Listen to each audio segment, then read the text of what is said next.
Okay. So I would like to have a seat. I would like to actually enhance what you're doing. I have to tell you that very rarely do students play with such beautiful balance between the melody and the accompaniment. That was really great. Bravo. Thank you. Now, so when we read the score, especially variations, it's almost like you go to buy an ice cream sundae. What kind of ice cream do you want? What kind of topping do you like? Maybe your sister or brother doesn't like the same, or your mom or dad. So variations on the theme, they're all a little different, but they're all going to be the ice cream or something like that. You understand what I mean? Okay. So I think there are a lot of little marks in the music that kind of tie in how we play physically, because you seem very comfortable. We'll just throw in a couple new ideas.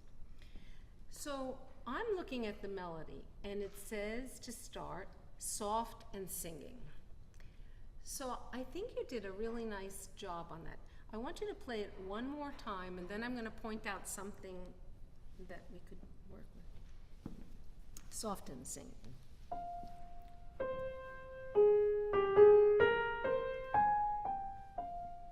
Okay, that's what we want to hear. Okay. So the first note is in the key that we're playing in, F minor, okay?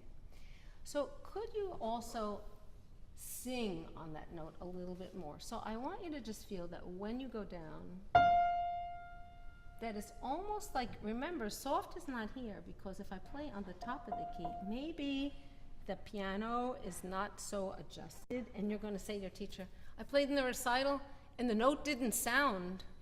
So in Dorothy Taubman's ideas, playing soft is on the bottom of the key. It's almost like you're at the beach and your feet are wet with sand and water. So can you just feel like once you go down, that you really feel like you don't want to go up too fast, because the key itself is going to come up.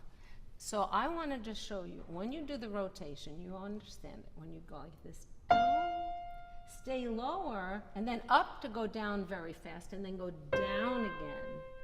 Okay? So almost like you're grounded more. Could you do that? Nice. Okay, but where was the next first beat? So we had A, F, and A flat, right? And what's the last first beat gonna be? C. Yeah, so what does that mean? What is that? F minor. That's the F minor tonic chord. So you can't kind of be really in love with the first one now, and then not really liking that one. And then you're gonna, okay? So can you almost feel like, you know, Mrs. Taubman told me that teachers would ask her, should I get rid of the pump? The pump. And she'd say no, because the forearm, the unit, that was her favorite word, the unit has to stay alive. Whether you see it, the audience sees it, is not important. You have to internalize feeling it. So you putting down keys, are you pulling them up? The piano is built on springs. Get it? Yeah. Just put it down. Remember, it's the sand at the beach is the A flat, and the C. And it's so pretty. You've got the chromatic on this and tia. So those, that's like the topping. You get it? One more time. Good. Stay low. Don't lose the C. Tia. Stay lower. Tia. Then quick down. Stay longer down. Now I want to hear the A flat and the G. Right. So you really need that part to help. Keep going. Now the second one could be less because it's an echo. It's like you're far away. Second line. Good. Now bring out. Now suddenly you have to be medium loud, mezzo forte. So that means from my elbow, I'm just gonna feel stay down. And then feel all of these are like little friends. They all wanna hold hands to do this certain dance, okay? Can you do that? This is the most important one. Wait a minute, stay down. And then as soon as you're ready, get a height because it's a forward shift because you're going to the black key. So down for a long time, quarter. You can even say like this. Quarter, then come up. And now they're all almost smushed together, okay, in a shape. Now, black notes fall actively from here to, right? So you get the real legato. That's your biggest dynamic phrase. Now, we go back to something we never heard before, but it's soft again. Go ahead. Nice. Now, what does it say? Something special. These little lines, okay? Not on the first two, but here. What are those lines underneath? They're called tenuto. You know what it means? It's like make believe that you feel like you gotta hold on tight, like that. So that's the way you have to feel those four notes, very important, because he didn't put those tenutos any other place. Got it? Now the first variation, what's new in the first variation? First thing, what do you notice about the music? The right hand. Know what I notice? And you're probably gonna laugh. What about the first page? What'd you do in the left hand? Same thing. What'd you do over here? The same thing again. What? Repeated it. So what I'm looking at is my left hand didn't even play anything. Right? You know what I mean? It's kind of silly. It's like the left hand didn't do anything. So all of a sudden, what does he say over here?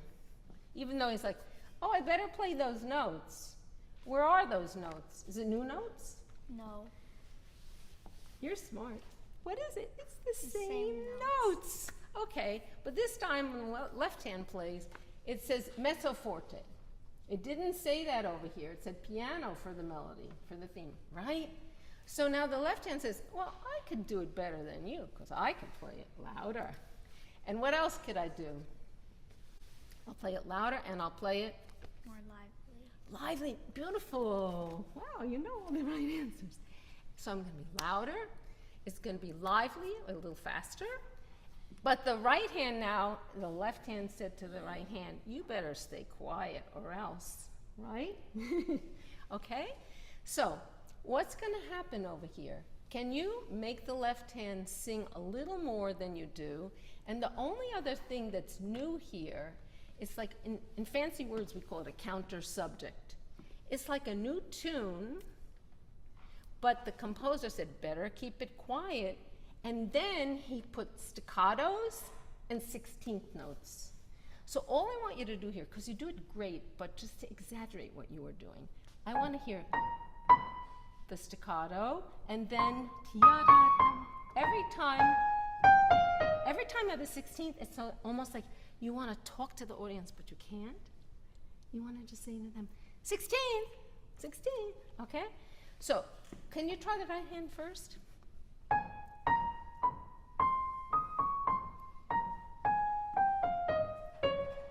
Nice, okay. When you play the staccato, could you almost have like a different idea, like you're going to be on the top of the key? And the key is like a trampoline, and it bounced you up, just for staccatos. And then when you get the next one, yup. Show me the first 16th more like it's special. Good, I'm going to show you again. You're here, and then it's kind of like you can touch the top of the key, and then you come up. Beautiful.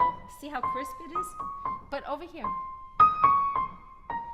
almost like it wants to misbehave and get in trouble.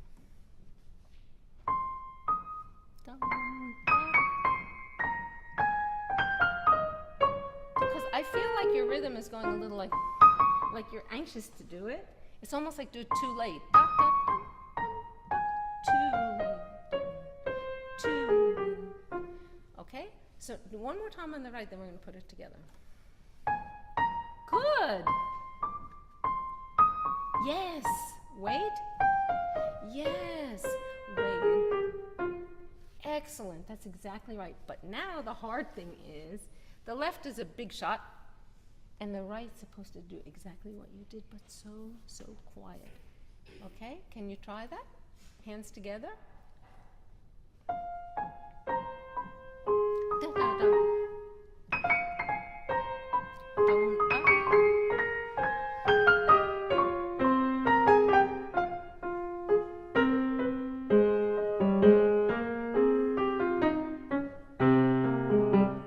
How do you feel about that? You caught on to the idea. Isn't that better? Okay. So we have to remember, what are the dynamic differences between two pianissimo and Mezzo forte. so after pianissimo, what do you have next? Piano. And then when you're going to get a little louder, what do you have? Mezzo piano. And then mezzo forte. So there's like a big range there. It's like if you had navy blue, aqua blue, right? And then maybe baby blue, sky blue. You understand? So work on that. Now we're going to go to the next one. So now the left hand said, all right, I copycatted her, but I was medium loud. Remember, she was soft. Now he says, I like being pretty medium loud. So keep doing that because that's this melody that you had before. Okay? So can you do this one? Both hands? Does that sound medium loud to you? Yeah. I think you could be even louder. So what you have to do is you understand about how if I drop my weight, I get more weight if I feel like my forearm is supporting. As you play this thumb, right, can you feel as though you had a reaction? Like this is almost like a lever. Like you feel something's not locked in your elbow. It's very fluid. And keep matching the sound. Good. Keep matching the sounds. Try. Don't rush.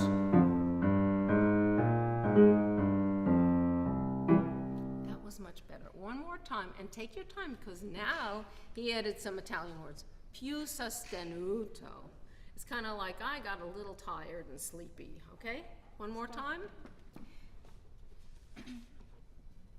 I'm sorry here. Go ahead.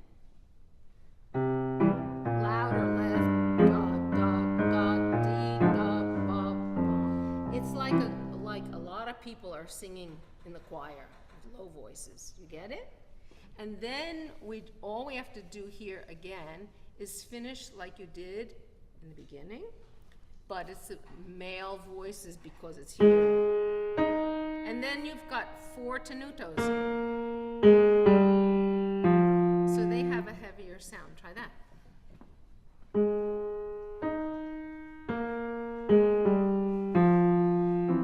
Right. So all we're doing in these couple places are making the rhythm really exaggerated to what it is and making sure you're playing in the right dynamics because your balance in general was really, really mature and good. Thank you. Okay, and the phrasing too. Now, when we go to the next variation, the only thing I'd like to suggest here, the first time that you play this, it just has notes without any what? What do you call those? Accents. Yeah, but now it has accents. And what's the dynamic? Mezzo forte. And right, and it says marcato. Okay? So that's a little bossy sound, like a little sharp. Like somebody said, I want you to do it. You know what I mean? Yeah. So again, it's like we just have to exaggerate. And he only put accents on the first 2 notes. Okay?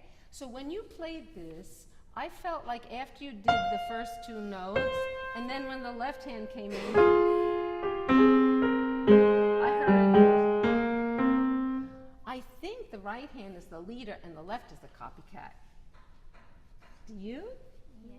Okay, so try that, because that's what I mean. Just exaggerate whatever your decision is over here. And then we're going to go to the last. Okay? Now stay with the right hand. Do. Now keep the right hand. Okay, so what I would do here, remember we were talking in the very beginning about what's unusual about this phrase. Besides you have the A flat, you have the chord, right? You have the F on the first beat, and then you have the A flat and the C, right? That's the first inversion. Could you show, when you come back medium loud, the chromatic at the top? You're going to have to make your elbow come toward the audience because your thumb has to be tall. How do I know how tall? Play it as an interval. Right? Now, if your thumb happened to go like this, that note will never be strong. So as soon as it plays, it has to kind of stand up and lean to the right, like a seesaw, okay? Or I swung you over. Excellent. That feels good because you probably do it all the time. You get it? That's just single rotation. But I have to make sure that this is all lively, okay? Do you get it? Try that one more time. And stay with the right hand after those two accents. This is line. Accent and accent. Now left. Right takes over. That's right. An accent, and then accent again. That's right.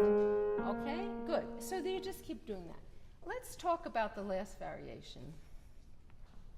What happens over here? Finally, the two hands are doing what? They're making a triad. They're making a triplet, right? And they're making a triad. Right? So they're partnering, right? So what I wanted to ask you, when you play this, I was very impressed. That was very clear and clean and nice.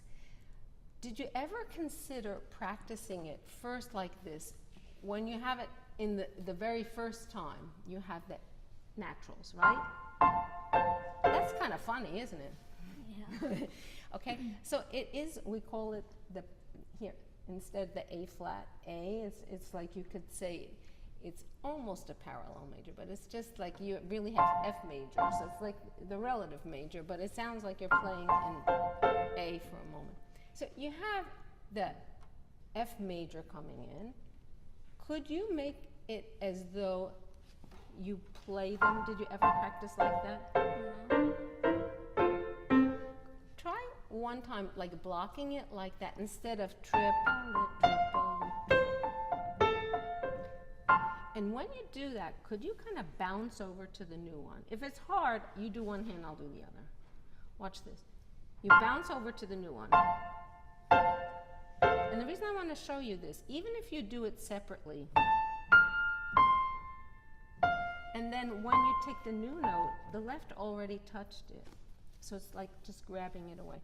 See what I do? I get over it, and I get over it before I need it. Try that. You want me to do the left hand and you do the? Sure.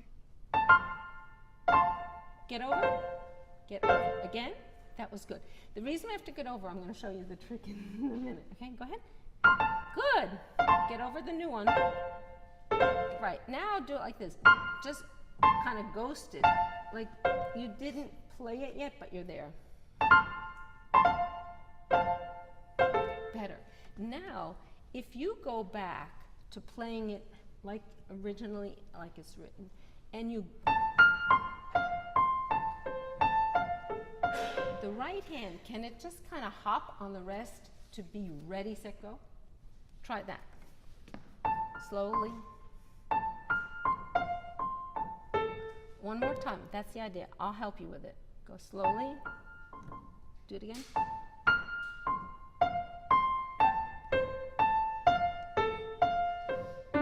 You see what I mean? Let's do it again. You're good at it.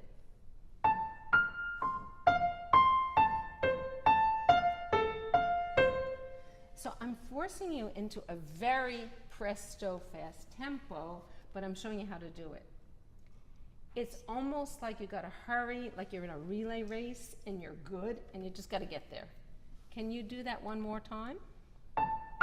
Get ready. Get over the new ones. Get over the new ones. Get over the new ones. Okay, now, even if it's the first time you ever did it, try.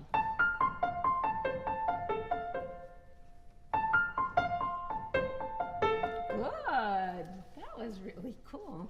Do it again. Get over the next. Is that faster than you usually do? Not really. Okay, but is it Not more regular. sure? Yeah. Okay. So, can you go? Ooh, that was really great. Do you get it? What are you doing now as a practice concept is you can call it anything you want. You could call it ghosting it or getting there too soon. But the same thing when you do the difference is that now you're back in the F minor and you have the black key. I'm over here. You get the idea? And then do the right speed. Da da da da da da da da da da. Triple it, triple it, triple it. Right. So the left hand of the triplet has a separate, like, sforzando to start. Yes, okay. Now I think we're just about out of time, but I wanted to just tell you, this melody is really nothing new. You see where it is? I don't know if you knew that, did you? No. It kind of seems like it came out of nowhere. Yeah. But when you play it, just make sure that you play it with like cantabile, like you love it even though it's very loud. Because I don't think you had any technical problem with that at all. And then when you close here, it might be nice. Let's just try this. You have the melody over here. And he says, I have to say goodbye. Could you bring out the chromatic in the left hand? Listen to this. You play the right, I'll do the left. More on the pinky. Very low.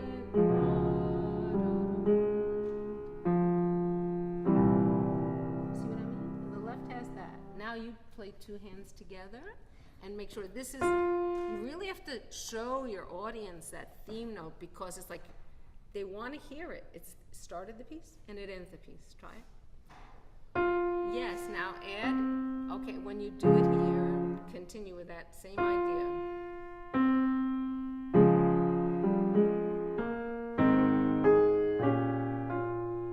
Now really play that F strong. Yes, right hand.